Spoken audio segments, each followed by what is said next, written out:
আসসালামু আলাইকুম। আমি জাইনাঞ্জুম রাওজা আবৃত্তি করছি কবি জসিমউদ্দিনের লেখা কবিতা আসমানি। আসমানিদের দেখতে যদি তোমরা সবে চাও, রহিমউদ্দির ছোট্ট বাড়ি রসুলপুরে যাও। বাড়ি তো নয় পাখির বাসা, ভেন্না পাতার ছানি, একটুখানি বৃষ্টি হলেই গড়িয়ে পড়ে পানি। একটুখানি হাওয়া দিলেই ঘর নড়বড় করে, তারি তলে আসমানিরা থাকে বছর ভরে। পেটটি ভরে পায় না খেতে, বুকের কখান হাড় সাক্ষী দিয়েছে অনাহারে কদিন গেছে তার। মিষ্টি তাহারে মুক্তি হতে হাসির প্রদীপ রাশি, থাপড়েতে নিভিয়ে গেছে দারুণ অভাব আসি।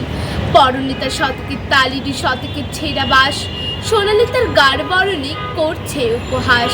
ভ্রমর কালো চোখ দুটিতে নাই কৌতুক হাসি, সেখান দিয়ে গড়িয়ে পড়ে অশ্রু রাশি রাশি। বাঁশির মতো সুরটি গলায় ক্ষয় হল তাই কেঁদে, হয়নি সুযোগ লয় যে সুর গানের সুরে বেঁধে। ধন্যবাদ।